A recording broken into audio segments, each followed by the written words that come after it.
സച്ചിദാനന്ദരൂപായ വിശ്വോത്പത്യാദിഹേതവേ താപത്രയവിനാശായ ശ്രീകൃഷ്ണായ വയം നമഃ. കൃഷ്ണായ വാസുദേവായ ദേവകീനന്ദനായ ച നന്ദഗോപകുമാരായ ഗോവിന്ദായ നമോ നമഃ. കൃഷ്ണായ വാസുദേവായ ഹരയേ പരമാത്മനെ പ്രണതക്ലേശനാശായ ഗോവിന്ദായ നമോ നമഃ. ഓം നമോ ഭഗവതേ വാസുദേവായ. ഹരിനാമ കീർത്തനം നമ്മൾക്ക് ആദ്യം മുതൽ ശ്ലോകം 5 വരെ ചൊല്ലാം. നാരായണായ നമ നാരായണായ നമ നാരായണായ നമ നാരായണായ നമ. നാരായണ സകല സന്താപനാശന ജഗന്നാഥ വിഷ്ണുഹരി നാരായണായ നമ. ഓംകാരമായ പൊരുൾ മൂന്നായി പിരിഞ്ഞുടനെ ആങ്കാരമായതിനു താൻ തന്നെ സാക്ഷിയതും ബോധം വരുത്തുവതിനാളായി നിന്ന പരമാചാര്യരൂപഹരി നാരായണായ നമ. ഒന്നായ നിന്നേഹ രണ്ടെന്നു കണ്ടളവിൽ ഉണ്ടായൊരിണ്ടൽബധ മിണ്ടാവതല്ല മമ. പണ്ടേ കണക്കെ വരുവാൻ നിൻ കൃപാവലികൾ ഉണ്ടാകയെങ്കലിഹ നാരായണായ നമ. ആനന്ദ ചിന്മയ ഹരേ ഗോപികാരമണ ജ്ഞാനെന്ന ഭാവമതു തോന്നായിക വേണമിഹം. തോന്നുന്നതാകിലഖിലം ഞാനിതെന്ന വഴി തോന്നീണമേ വരദ നാരായണായ നമ. അർക്കാനലാദി വെളിവൊക്കെ ഗ്രഹിക്കുമൊരു കണ്ണിന്നു കണ്ണു മനമാകുന്ന കണ്ണതിനു കണ്ണായിരുന്ന പൊരുൾ താനെന്നുറയ്ക്കും അളവാനന്ദമെന്തു ഹരി നാരായണായ നമ. ഹരിനാമ കീർത്തനമിതുര ചെയ്വതിന്നു ഗുരു അരുളാലെ ദേവകളും അരുൾ ചെയ്ക ഭൂസുരനും. നരനായി ജനിച്ചു ഭുവി മരണം ഭവിപ്പളവു ഉര ചെയ്വതിന്നരുൾക നാരായണായ നമ. നാരായണായ നമ നാരായണായ നമ നാരായണായ നമ നാരായണായ നമ.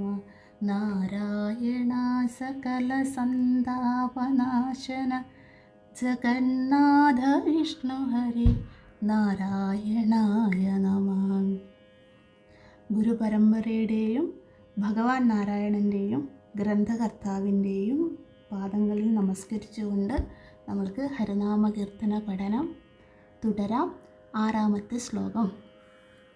ശ്രീമൂലമായ പ്രകൃതിങ്കൽ തുടങ്ങി ജനനാന്ത്യത്തോളം പരമഹാമായ തൻ്റെ ഗതി. ജന്മങ്ങളും പല കഴിഞ്ഞാലും ഇല്ല അവധി. കർമ്മങ്ങളും പരമ നാരായണായ നമ. ഇങ്ങനെയാണ് വാക്കുകൾ. നമുക്കൊന്ന് പാരായണം ചെയ്യാം. ശ്രീമൂലമായ പ്രകൃതിങ്കൽ തുടങ്ങി ജന ആദ്യത്തോളം പരമഹാമായ തൻ്റെ ഗതി. ജന്മങ്ങളും പല കഴിഞ്ഞാലുമില്ലവധി, കർമ്മങ്ങളും പരമ നാരായണായ നമഃ. ശ്രീമൂലമായ പ്രകൃതിങ്കൽ തുടങ്ങി ജനനാന്ത്യത്തോളം പരമഹാമായ തൻ്റെ ഗതി. ജന്മങ്ങളും പല കഴിഞ്ഞാലുമില്ലവധി, കർമ്മങ്ങളും പരമ നാരായണായ നമഃ. അല്ലയോ നാരായണ, ഞാൻ അങ്ങയെ വീണ്ടും നമസ്കരിക്കുന്നു. ഈ പദ്യങ്ങളിലൂടെ, ഈ ഗാനാർച്ചനയിലൂടെ ഞാൻ അങ്ങയെ വീണ്ടും നമസ്കരിക്കുന്നു.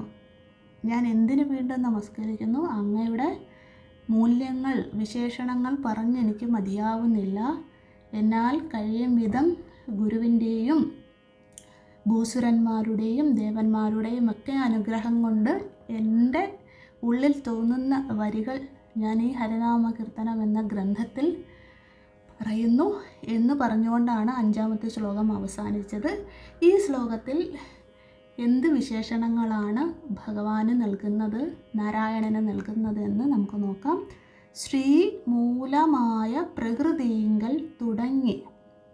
ശ്രീ എന്നാൽ ഇവിടെ ആ ഏകവും അദ്വൈതവുമായ പരമാത്മാവിനെ വിളിക്കുകയാണ് ചെയ്യുന്നത്. അല്ലയോ പരമാത്മാവെ, അങ്ങ് എന്ത് ചെയ്തു? പ്രകൃതിങ്കൽ തുടങ്ങി. അതായത് അങ്ങ് എന്ത് ചെയ്തു? മൂല പ്രകൃതിയോട് കൂടി ചേർന്ന്.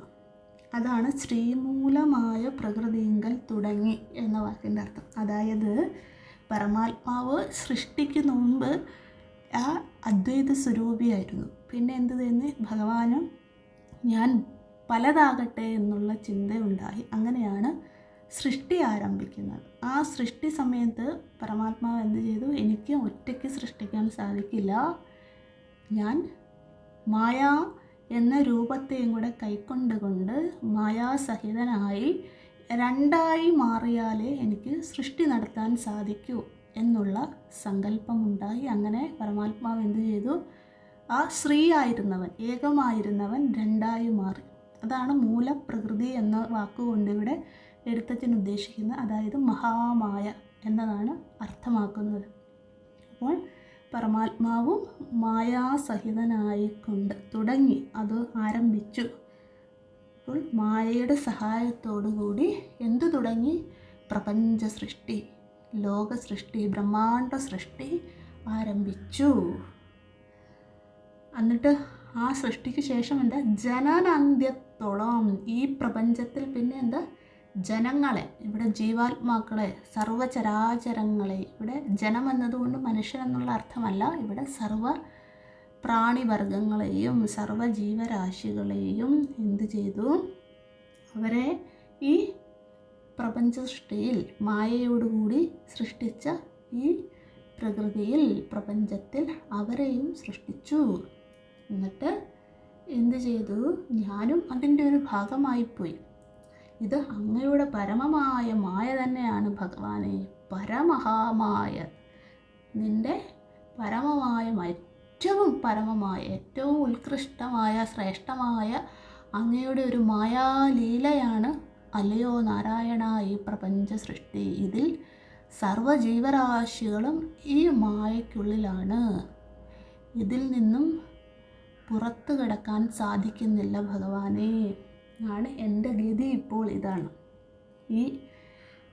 ഈ മായക്കുള്ളിൽ ഞാനും അകപ്പെട്ടു പോയി. എൻ്റെ ഗതിയും ഇത് തന്നെയാണ്. പക്ഷേ എനിക്ക് ഇതിൽ നിന്നും രക്ഷ നേടണം. അതിന് ഞാൻ അങ്ങയെ ശരണം പ്രാപിക്കുന്നു. അപ്പോൾ എനിക്ക് മനസ്സിലായി അങ്ങ് മായാസഹിതനായി സൃഷ്ടിച്ചുവെന്ന്. ഈ കാണുന്ന പ്രപഞ്ചം മുഴുവൻ ഒരു മാജിക്കാണ്, അല്ലെങ്കിൽ ഒരു അത്ഭുതമാണ്, ഒരു അങ്ങയുടെ മായാലീലയാണ് എന്ന് ഞാൻ മനസ്സിലാക്കുന്നു. ഈ പരമമായ മായയിൽ ഞാനും പെട്ടുപോയി. ഇതാണ് എൻ്റെ ഇപ്പോഴത്തെ അവസ്ഥ. എനിക്കിതിൽ നിന്നും രക്ഷ നേടണം. ജന്മങ്ങളും പല കഴിഞ്ഞാലും, ജന്മങ്ങളും പല കഴിഞ്ഞാലും ഇല്ലവധി, കർമ്മങ്ങളും പരമനാരായണായ നമ. അല്ലയോ ഭഗവാനെ, ഈ പരമമായ മായയിൽ പെട്ടു ഉഴണ്ടു കഴിഞ്ഞാൽ എത്ര ജന്മമെടുത്താലും, ജന്മങ്ങളും പല കഴിഞ്ഞാൽ, 100 ജന്മമല്ല 1000 ജന്മം എടുത്താലും, അതാണ് ജന്മങ്ങളും പല കഴിഞ്ഞാൽ, എത്രയെത്ര ജന്മം, പൂവായും പുഴുവായും മരമായും ജലമായും മനുഷ്യനായും പക്ഷിമൃഗാദികളായും എല്ലാം എത്രയെത്ര ജന്മങ്ങളെടുത്താലും അവധി. ഇവിടെ അവധി എന്ന് വെച്ചാൽ രക്ഷ. എനിക്ക് അതിൽ നിന്നും മോചനം, ശമനം എന്നുള്ള അർത്ഥമാണ് ഇവിടെ അവധി എന്ന വാക്കിന്. എനിക്ക് ഈ മായയിൽ നിന്നും രക്ഷ ഇല്ല, അതിനൊരു അറുതിയില്ല, അതിനൊരു ശമനമില്ലല്ലോ എൻ്റെ ഭഗവാനെ. കാരണം എന്താ? ഓരോ ജന്മത്തിലും കർമ്മങ്ങളും, ഞാൻ ഓരോ ജന്മത്തിലും കർമ്മബന്ധം ആർജിച്ചുകൊണ്ടേയിരിക്കുകയാണ്. നമ്മൾ ഏത് ജന്മം എടുത്താലും ആ ജന്മത്തിൽ നമ്മൾ ചെയ്യുന്ന പുണ്യപാപ കർമ്മങ്ങളുടെ പ്രാരബ്ധ ഭാണ്ഡവുമായി അടുത്ത ജന്മത്തിൽ ചെയ്യുന്ന ആർജിക്കുന്ന കർമ്മവുമായി വീണ്ടും അടുത്ത ജന്മം, ഇങ്ങനെ ഞാൻ കർമ്മങ്ങളായിക്കൊണ്ട് കർമ്മങ്ങളുടെ ഭാണ്ഡവുമായി ഇങ്ങനെ കറങ്ങി ഈ പ്രപഞ്ചത്തിൽ മായയോടൊപ്പം ഞാനും ജീവിക്കുകയാണ്. ഇതാണ് എൻ്റെ ഗതി. എനിക്ക് ഇതിൽ നിന്നും ഒരു അവധി വേണം, മോചനം വേണം. അതുകൊണ്ട് അല്ലയോ നാരായണ, ആ അവധിക്കായിക്കൊണ്ട് പരമനാരായണായ നമ. അല്ലയോ ഭഗവാനെ, ഞാൻ അങ്ങയെ ശരണം പ്രാപിക്കുന്നു. പരമമായ നാരായണ, എനിക്ക് വേറൊരു ആശ്രയവുമില്ല. അതുകൊണ്ട് അങ്ങ് എന്നെ ഈ മായാവലയത്തിൽ നിന്നും രക്ഷിക്കണേ നാരായണ എന്ന് എഴുത്തച്ഛൻ ഇവിടെ പ്രാർത്ഥിക്കുകയാണ് ചെയ്യുന്നത്. ശ്രീമൂലമായ പ്രകൃതിങ്കൽ തുടങ്ങി ജനനാന്ത്യത്തോളം പരമഹാമായ തൻ്റെ ഗതി, ജന്മങ്ങളും പല കഴിഞ്ഞാലുമില്ലവധി, കർമ്മങ്ങളും പരമ നാരായണായ നമ. നമുക്ക് അടുത്ത ശ്ലോകത്തിലേക്ക് പോകാം. 7ാമത്തെ ശ്ലോകം. ഗർഭസ്ഥനായി ഭുവി ജനിച്ചും മരിച്ചും ഉദകപ്പോള പോലെ ജനനാന്ത്യേന നിത്യഗതി, ത്വദ്ഭക്തി വർദ്ധനം ഉദിക്കേണം എൻ മനസ്സിൽ, നിത്യം തൊഴായി വരിക നാരായണായ നമ. ഇങ്ങനെയാണ് വരികൾ. നമുക്കതിൻ്റെ പാരായണം ഒരുമിച്ച് ചൊല്ലാം. ഗർഭസ്ഥനായി ഭുവി ജനിച്ചും മരിച്ചും ഉദകപ്പോളെ പോലെ ജനനാന്ത്യേന നിത്യഗതി, ത്വദ്ഭക്തി വർദ്ധനം ഉദിക്കേണമെൻ മനസ്സിൽ, നിത്യം തൊഴായി വരിക നാരായണായ നമം. ഗർഭസ്ഥനായി ഭുവി ജനിച്ചും മരിച്ചും ഉദകപ്പോളെ പോലെ ജനനാന്ത്യേന നിത്യഗതിം, ത്വദ്ഭക്തി വർദ്ധനം ഉദിക്കേണമെൻ മനസ്സിൽ, നിത്യം തൊഴായി വരിക നാരായണായ നമം. അല്ലയോ നാരായണ, ഞാൻ അങ്ങയെ വീണ്ടും നമസ്കരിക്കുന്നു. എന്തിനു വേണ്ടി നമസ്കരിക്കുന്നു? എന്താണ് എൻ്റെ അവസ്ഥ? ഗർഭസ്ഥനായി ഭുവി ജനിച്ചും, ഈ ഭൂമിയിൽ, അതാണ് ഭുവി എന്ന് വെച്ചാൽ ഭൂമി, ഈ പ്രപഞ്ചത്തിൽ, അല്ലയോ ഭഗവാനെ, ഞാൻ ഗർഭസ്ഥനായി, അതായത് ഗർഭസ്ഥൻ എന്ന് വെച്ചാൽ അമ്മയുടെ ഗർഭപാത്രത്തിൽ സ്ഥിതി ചെയ്യുന്ന ഒരു ഗർഭസ്ഥ ശിശുവായി ഞാൻ ഭൂമിയിൽ ജനിച്ചു. ആദ്യം ഭൂമിയിലേക്ക് ഞാൻ എങ്ങനെയാണ് എത്തിയത്? പിതാവിൽ നിന്നും മാതാവിൻ്റെ ഗർഭപാത്രത്തിലേക്ക് ഞാൻ നിക്ഷേപിക്കപ്പെട്ടു. അവിടെ ഞാൻ ശരീരമെടുത്തു. പിന്നെ എന്താ, ആ ശരീരത്തിൽ നിന്നും 10 മാസത്തിന് ശേഷം പുറത്തേക്ക് വരുന്നു. അങ്ങനെ ഈ പ്രപഞ്ചത്തിലേക്ക് ഞാൻ ജനിച്ചു വീഴുകയാണ് ചെയ്യുന്നത്. എന്നിട്ട് ജനിക്കുക മാത്രമല്ല, ഒരു തവണയല്ല ഇത്, മരിച്ചും. ഒരു ജനനം, പിന്നെ അടുത്ത ജന്മത്തിൽ അടുത്ത മാതാവിൻ്റെ ഗർഭത്തിൽ വാസം, വീണ്ടും ഭൂമിയിലേക്ക് ജനനം, വീണ്ടും ഗർഭസ്ഥ ശിശുവായി വാസം, വീണ്ടും ജനനം, ഇങ്ങനെ അനേകം മാതാക്കളുടെ ഗർഭപാത്രത്തിൽ ഞാൻ പല ജന്മങ്ങളായി ഇങ്ങനെ ജനിച്ചും മരിച്ചും ഇങ്ങനെ ജീവിച്ചു കൊണ്ടേയിരിക്കുകയാണ് ഭഗവാനെ. എൻ്റെ ജീവിതം ഞാൻ എന്തിനോട് ഉപമിക്കുന്നു? ഉദകപ്പോള. എൻ്റെ ജീവിതം ഒരു ഉദകപ്പോള പോലെയാണ് ഭഗവാനെ. ഉദകപ്പോള എന്ന് വെച്ചാൽ നീർക്കുമിള, അതായത് ആയുസ്. നീർക്കുമിളയുടെ ആയുസ്സൊക്കെ ഇത്ര സെക്കൻഡ് മാത്രമേ ഉള്ളൂ. ആ ഒരു അരനിമിഷം, അത് കഴിഞ്ഞാൽ അതിന് നശിച്ചു പോകും. വീണ്ടും അടുത്ത നീർക്കുമിള, വീണ്ടും നാശം, വീണ്ടും അടുത്ത നീർക്കുമിള. അങ്ങനെ ഞാൻ എന്താ ചെയ്യുന്നത്? ജനിച്ചും മരിച്ചും ഓരോ നീർക്കുമിള പോലെ അനേകം അമ്മമാരുടെ ഗർഭപാത്രത്തിൽ കൂടെ യാത്ര ചെയ്ത് ഭഗവാനെ, എനിക്ക് ഈ യാത്ര മതിയായി, ഞാൻ അവശനായി എന്ന് പറയുകയാണ്. അതുകൊണ്ട് ഈ ജന്മത്തിലെങ്കിലും, അതാണ് ജനനാന്ത്യേന നിത്യഗതി. ഭഗവാനെ, എനിക്ക് ഈ ജന്മത്തിലെങ്കിലും, അതാണ് ഈ ജന്മവും ഞാൻ ജനിച്ചു കഴിഞ്ഞു. അപ്പോൾ ഇതിൻ്റെ അന്ത്യത്തിൽ, ഈ ജന്മത്തിൻ്റെ അവസാനമെങ്കിലും എനിക്ക് നിത്യഗതി തരണേ. അതായത് ഇനിയും ഒരു ഗർഭവാസം, ഒരു നീർക്കുമിള പോലെ ഒരു ജീവിതം ഭഗവാനെ എനിക്ക് ഇനി തരരുതേ, എനിക്ക് മതിയായി. ഞാൻ ഒരുപാട് യാത്ര ചെയ്ത് വിഷണ്ണനായിരിക്കുകയാണ്. ഇനിയും എന്താണ് ഈ ഗർഭവാസം കൊണ്ടും അതിൽ നിന്നും പുറത്ത് കടന്ന് മനുഷ്യ ശരീരം എടുത്താലും മറ്റു ജീവികളുടെ ശരീരം എടുത്താലും എനിക്ക് കിട്ടാവുന്ന ഫലങ്ങൾ എന്തൊക്കെ? ദുഃഖം മാത്രമാണെന്ന് ഞാൻ മനസ്സിലായി. അതുകൊണ്ട് ഇനി ഒരു ശരീരം തന്ന് എന്നെ ദുഃഖിപ്പിക്കരുതേ, എന്നെ ജന്മം അവസാനിപ്പിച്ചു തരണേ. എനിക്ക് നിത്യഗതി, ഇവിടെ നിത്യഗതി എന്ന് വെച്ചാൽ മോക്ഷപ്രാപ്തി, അങ്ങയിലേക്ക് ലയിക്കുവാനുള്ള അവസ്ഥയിലേക്ക് എന്നെ മാറ്റിയെടുക്കണേ ഭഗവാനെ എന്ന് ഇവിടെ എഴുത്തച്ഛൻ പ്രാർത്ഥിക്കുകയാണ്. ഇങ്ങനെ എനിക്ക് നിത്യഗതി ഉണ്ടാകണമെങ്കിൽ എനിക്ക് എന്ത് വേണം? വെറുതെ അങ്ങ് നിത്യഗതി ഭഗവാൻ അങ്ങ് തരില്ല എന്ന് എനിക്കറിയാം. അതുകൊണ്ട് ഈ നിത്യഗതിക്ക് ആവശ്യമായ, മോക്ഷത്തിനാവശ്യമായ സാമഗ്രികൾ എനിക്ക് വേണം. അതെന്തൊക്കെയാണ്? അതാണ് അടുത്ത വരിയിൽ പറയുന്നത്. ത്വദ്ഭക്തിവർദ്ധനം ഉദിക്കേണമെൻ മനസ്സിൽ നിത്യം തൊഴായി വരിക നാരായണായ നമഃ. ത്വദ്ഭക്തിവർദ്ധനം ഉദിക്കേണമെൻ മനസ്സിൽ. ത്വദ്ഭക്തി, ത്വതെന്ന് വെച്ചാൽ അങ്ങയെ, ഭക്തി, നിൻ തിരുവടികളുടെ ഭക്തി, ആ അകമഴിഞ്ഞ അനന്യമായ ഭക്തി. പരമാത്മാവ് മാത്രമേ ഉള്ളൂ, ബാക്കിയെല്ലാം മായയാണ്, സർവവും നശ്വരമാണ്, മിഥ്യയാണ്. ബാക്കി എന്തിനെ ഞാൻ ആശ്രയിച്ചാലും അവയെല്ലാം എനിക്ക് അവസാനം ദുഃഖമാണ് തരുന്നത്. ഞാൻ പലതിനെയും ആശ്രയിച്ച് നോക്കി, അതിൻ്റെയൊക്കെ പരിണിത ഫലമായി ദുഃഖവും എന്നോടൊപ്പം കൂടെയുണ്ട്. അതുകൊണ്ട് അല്ലയോ ഭഗവാനെ, എനിക്കിനി അങ്ങ് മാത്രമാണ് പൂർണ്ണ ആശ്രയം എന്ന ഉറച്ച ബോധ്യം, അതാണ് ത്വദ്ഭക്തി. ആ ഉറച്ച ബോധ്യം എനിക്ക് നാൾക്ക് നാൾ വളരണം, അതാണ് വർദ്ധനം ഉദിക്കേണം. ആ നിൻ തിരുവടിയുടെ ഭക്തി എനിക്ക് നിമിഷം തോറും വളർന്ന് വരവേണം എൻ മനസ്സിൽ, എൻ്റെ ഉള്ളിൽ.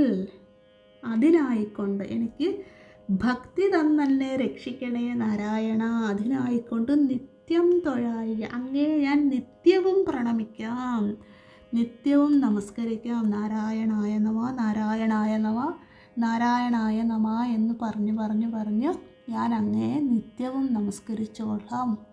ഈ നമസ്കാരമെല്ലാം സ്വീകരിച്ച് എൻ്റെ ഉള്ളിൽ ഭക്തി വളർത്തി ഇനിയൊരു ജന്മമില്ലാത്ത പൂർണ്ണമായ നിത്യമായ മോക്ഷഗതിയെ നൽകി എന്നെ അനുഗ്രഹിക്കണേ നാരായണ എന്ന് ഇവിടെ പ്രാർത്ഥിക്കുകയാണ്. ഗർഭസ്ഥനായി ഭുവി ജനിച്ചും മരിച്ചും ഉദകപ്പോളെ പോലെ ജനനാന്ത്യേന നിത്യഗതി ത്വദ്ഭക്തിവർദ്ധനം ഉദിക്കേണമെൻ മനസ്സി നിത്യം തൊഴായി വരിക നാരായണായ നമ, നാരായണായ നമ, നാരായണായ നമ നാരായണായ നമ നാരായണായ നമ നാരായണ സകല സന്താപനാശന ജഗന്നാഥ വിഷ്ണു ഹരി നാരായണായ നമ. നമുക്ക് അടുത്ത ശ്ലോകത്തിലേക്ക് പോകാം. 8ാമത്തെ ശ്ലോകം. നത്താരിൽ മാനിനി മനാളൻ പുരാണ പുരുഷൻ ഭക്തവത്സലൻ അനന്താതിഹീനനിധി ചിത്തത്തിൽ അച്യുത കളിപ്പന്തലിട്ടു വിളയാടിയിടുവാൻ അരുൾക നാരായണായ നമ. നത്താരിൽ മാനിനി മനാളൻ പുരാണ പുരുഷൻ ഭക്തവത്സലനന്ദാതിഹീനനിധി ചിത്തത്തിലച്യുത കളിപ്പന്തലിട്ടു വിളയാടിയിടുവാനരുൾക നാരായണായ നമ. നത്താരിൽ മാനിനി മനാളൻ പുരാണ പുരുഷൻ ഭക്തവത്സലനന്ദാതിഹീനനിധിം ചിത്തത്തിലച്യുത കളിപ്പന്തലിട്ടു വിളയാടിയിടുവാനരുൾക നാരായണായ നമ. അല്ലയോ നാരായണ, ഞാൻ അങ്ങയെ വീണ്ടും നമസ്കരിക്കുന്നു. എന്തിന്? ആ നമസ്കാരങ്ങൾ പറയുകയാണ്. അടുത്ത വിശേഷണമാണ് 8ാമത്തെ ശ്ലോകത്തിലുള്ളത്. നത്താരിൽ. താരിൽ. ന എന്ന അക്ഷരത്തിന് ഇവിടെ 2 അർത്ഥമാണ് ഉള്ളത്. അതായത് ഏകാക്ഷര നിഘണ്ടു എന്നൊരു നിഘണ്ടുണ്ട്. അതിൽ ഓരോ അക്ഷരങ്ങൾക്കും അർത്ഥങ്ങൾ പറയുന്നുണ്ട്. അതിൽ ന എന്ന അക്ഷരത്തിന് 2 അർത്ഥം പറയുന്നുണ്ട്. ഒന്നാമത്തെ അർത്ഥം ജലമെന്നും 2ാമത്തെ അർത്ഥം ചുവപ്പ് നിറമെന്നും പറയുന്നുണ്ട്. അപ്പോൾ ന എന്ന വാക്കിന് ഈ 2 അർത്ഥവും നമുക്കിവിടെ എടുക്കാം. ജലത്തിലുണ്ടായ ചുവപ്പ് നിറമുള്ള പൂവ്, അതാണ് നത്താരിൽ എന്ന വാക്കിൻ്റെ അർത്ഥം. ഒന്നുകൂടെ പറയാം. ജലത്തിലുണ്ടായ ചുവപ്പ് നിറമുള്ള പൂവ്, ഇതാണ് നത്താരിൽ എന്ന വാക്കിൻ്റെ, അതായത് താമരപ്പൂവ് എന്നുള്ള അർത്ഥം. ഇവിടെ താമരപ്പൂവ് ലക്ഷ്മി ദേവിയുടെ പ്രതീകമായിട്ടാണ് എഴുത്തച്ഛൻ ഇവിടെ പറയുന്നത്. ലക്ഷ്മി ദേവിയെ നത്താരിൽ കുടികൊള്ളുന്ന സാക്ഷാൽ ജഗദംബെ എന്ന് വിശേഷിപ്പിക്കുകയാണ്. ആ ലക്ഷ്മി ദേവി എല്ലാ ദേവിമാരും ബ്രഹ്മാവുമൊക്കെ ഇരിക്കുന്ന വാസസ്ഥലമാണ് പൂവ്, ഈ താമരപ്പൂവ്. പക്ഷെ ഇവിടെ പ്രതീകാത്മകമായി നത്താരിൽ എന്ന് പറയുന്നത് ലക്ഷ്മി ദേവിയാണ്, അല്ലെങ്കിൽ നത്താരിൽ എന്ന വാക്കുകൊണ്ട് ലക്ഷ്മി ദേവിയാണ് ഉപമിക്കുന്നത്. മാനിനി എന്ന വാക്കിൻ്റെ അർത്ഥം ലക്ഷ്മി ദേവി, പൂമാതാവ് എന്ന്. അപ്പം നത്താരിൽ മാനിനി എന്നാൽ പൂമാതാവായ, ജലത്തിൽ ഉണ്ടായ ചുവപ്പ് മുറത്തോടു കൂടിയ താമരപ്പൂവിൽ കുടികൊള്ളുന്ന ലക്ഷ്മി ദേവി, അതാണ് നത്താരിൽ മാനിനി. ഈ മാനിനിയുടെ, ലക്ഷ്മി ദേവിയുടെ മണാളൻ, മണാളൻ എന്ന് വെച്ചാൽ മണവാളൻ ആരാണ്? വിഷ്ണുദേവൻ. അപ്പം വിഷ്ണുദേവൻ്റെ സമീപം എപ്പോഴും ഉള്ള ആളാണ് ലക്ഷ്മി ദേവി. അതുകൊണ്ട് ഈ താമരപ്പൂവിൽ വസിക്കുന്നവളെ ലക്ഷ്മിയായി ഉപമിക്കുന്നത്. അപ്പോൾ ആരൊക്കെയുണ്ട് ഇവിടെ? ലക്ഷ്മി ദേവിയും ലക്ഷ്മിയുടെ പതിയായ, മണവാളൻ എന്ന് വെച്ചാൽ ഇവിടെ പതി എന്ന അർത്ഥമാണ്. പതിയായിരിക്കുന്നത് ആരാണ്? വിഷ്ണു ഭഗവാൻ. ആ വിഷ്ണു ഭഗവാൻ എങ്ങനെയുള്ള ആളാണ്? അടുത്ത വിശേഷണം വിഷ്ണുവിനുള്ളതാണ്. പുരാണ പുരുഷൻ. ഭഗവാൻ പുരാണ പുരുഷനാണ്. പുരാണ പുരുഷൻ എന്ന് വെച്ചാൽ സൃഷ്ടിക്ക് മുമ്പുണ്ടായവൻ, ആദിപുരുഷൻ അല്ലേ? സൃഷ്ടിക്ക് മുമ്പ്, സൃഷ്ടിക്ക് ശേഷവും നിലനിൽക്കുന്നതാരോ അതിനെയാണ് പുരാണ പുരുഷൻ അല്ലെങ്കിൽ ആദിപുരുഷൻ എന്ന് വിളിക്കുന്നത്. അതായത് സാക്ഷാൽ വിഷ്ണു തന്നെ, അതായത് പരമാത്മാവ് തന്നെ, അതായത് സൃഷ്ടിസ്ഥിതി ലയ ധർമ്മം ചെയ്യുവാൻ കഴിവുള്ളവൻ പരമാത്മാ. ആ പരമാത്മാവിനെ ഇവിടെ വിളിക്കുന്നു പുരാണ പുരുഷൻ. അല്ലയോ ഇപ്പം രണ്ടുപേരെയും പറയുന്നു. ലക്ഷ്മി ദേവിയും സ്തുതിക്കുന്നു, വിഷ്ണു ഭഗവാനെയും സ്തുതിക്കുന്നു. എന്നിട്ട് പറയുന്നു, ഭക്തവത്സലൻ, അല്ലയോ ഭഗവാനെ, അങ്ങ് ലക്ഷ്മി സമാധനായിരിക്കുന്നവനുമാണ്, അങ്ങ് മണവാളനുമാണ്, അങ്ങ് ആദിപുരുഷനുമാണ്, പിന്നെ അങ്ങ് ആരാണ്? ഭക്തവത്സലനാണ്, ഭക്തന്മാരിൽ വാത്സല്യമുള്ളവൻ. അതാണ് ഭക്തവത്സലൻ. ഭക്തന്മാരോട് അമിതമായ വാത്സല്യം, ഭക്തന്മാർക്ക് വേണ്ടി ഏതറ്റം വരെയും പോകും, എന്തും ചെയ്തു കൊടുക്കുവാൻ ഒരു മടിയുമില്ലാത്തവൻ. അതാണ് ഭക്തവത്സലൻ. നമ്മൾ എന്താണോ ഭക്തിയോടുകൂടി ഭഗവാനെ സമർപ്പിക്കുന്നത്, അത് ഏറ്റവും ചെറിയ ഒരു അണുവാണെങ്കിൽ കൂടിയും ഭഗവാൻ അത് സ്വീകരിക്കും. അപ്പോൾ ഭക്തന്മാരോട് ഏറ്റവും പ്രിയപ്പെട്ടവനാണ് നാരായണൻ. നമ്മൾ എന്ത് സമർപ്പിച്ചാലും അതിൻ്റെ വലിപ്പമോ അതിൻ്റെ വ്യാപ്തിയോ അതിൻ്റെ മൂല്യമോ ഒന്നുമല്ല നോക്കുന്നത്, നമ്മുടെ സമർപ്പണ ബുദ്ധിയാണ് ഭഗവാൻ നോക്കുന്നത്. അപ്പോൾ അങ്ങേയറ്റം ഭക്തന്മാരോട് വാത്സല്യം, അവർക്ക് വേണ്ടി ഏത് രൂപവും കൈക്കൊള്ളുവാൻ മടിയില്ലാത്ത. ഈ സന്ദർഭത്തിൽ നമുക്ക് പ്രഹ്ലാദനെയൊക്കെ ഓർക്കാവുന്നതാണ്. ആ അകമഴിഞ്ഞ ഭക്തനായ പ്രഹ്ലാദൻ്റെ മുന്നിൽ സാക്ഷാൽ നരസിംഹനായി വരുവാനും ഒരു മടിയുമില്ലാത്തവൻ, ഏത് രൂപത്തെ കൈക്കൊള്ളുവാനും മടിയില്ലാത്തവൻ, ഭക്തവത്സലൻ. അനന്താദിഹീനൻ, അനന്ത ആദി, അതായത് അനന്തനും ആദിയില്ലാത്തവനുമായ, അതാണ് അനന്താദിഹീനൻ. അതായത് നാശവും ഉൽപ്പത്തിയുമില്ലാത്തവൻ, പരമാത്മാ. എന്തൊക്കെ പ്രളയം വന്നാലും ഭഗവാൻ നശിക്കില്ല. സർവപ്രപഞ്ചവും പ്രളയത്തിൽ ആറാടും, പക്ഷെ ഭഗവാന് മാത്രം ഒരു നാശവുമില്ല. കാരണം പ്രളയം നടത്തുന്നതും അങ്ങ് തന്നെയാണ്. അതാണ് അനന്താദിഹീനൻ. ഭഗവാന് ആദിയുമില്ല, അന്തവുമില്ല, ഉൽപ്പത്തിയുമില്ല, നാശവുമില്ലാത്തവനാണ് അങ്ങ്. അനന്താദിഹീനൻ ഇതി ഭക്തവത്സലനനന്താദിഹീനൻ ഇതി. ഇതി എന്ന് വെച്ചാൽ ഇപ്രകാരം, അതായത് ഈ പറഞ്ഞ വിശേഷണമെല്ലാം അല്ലയോ ഭഗവാനെ അങ്ങക്ക് ഏറ്റവും ഉചിതമായത് തന്നെയാണ്. ഇപ്രകാരമെല്ലാം ഞാൻ പറയുന്നു. ആ സ്വരൂപ അങ്ങ് എന്ത് ചെയ്യണം? ചിത്തത്തിൽ അച്യുത, എൻ്റെ ചിത്തത്തിൽ, എൻ്റെ മനസ്സിൽ, അല്ലയോ അച്യുത. അച്യുതൻ എന്ന് വെച്ചാൽ ച്യുതിയില്ലാത്തവൻ, നാശമില്ലാത്തവൻ. നാരായണൻ്റെ തന്നെ പര്യായമാണ് അച്യുതൻ എന്നുള്ളത്. അല്ലയോ അച്യുത, അങ്ങ് കളിപ്പന്തലിട്ട് വിളയാടിയിട. അങ്ങ് എന്ത് ചെയ്യണം? കളിപ്പന്തലിടണമെന്ന് എൻ്റെ മനസ്സിൽ. അതായത് ഒരു കൊച്ചുകുട്ടിയുടെ ഭാവത്തോട് ഭഗവാനെ ഉപമിക്കുകയാണ്. കളിപ്പന്തൽ എന്ന് വെച്ചാൽ കേളീരംഗം, കളിക്കുവാനുള്ള സ്ഥലം ഇട്ട് നിർമ്മിച്ച് കളിപ്പന്തലിട്ട് ഭഗവാനെ എൻ്റെ മനസ്സ് വിശാലമായ ഒരു മൈതാനത്തിനോട് ഞാൻ ഉപമിക്കുകയാണ്. ഈ മൈതാനത്തിൽ ഓടിക്കളിക്കുവാൻ ആരുമില്ല, ഞാൻ ഒറ്റയ്ക്കാണ്, എനിക്ക് ആരും സുഹൃത്തുക്കൾ ആരുമില്ല, ഞാൻ ഒറ്റയ്ക്കാണ്. അപ്പോൾ ഭഗവാനെ അങ്ങ് എന്ത് ചെയ്യണം?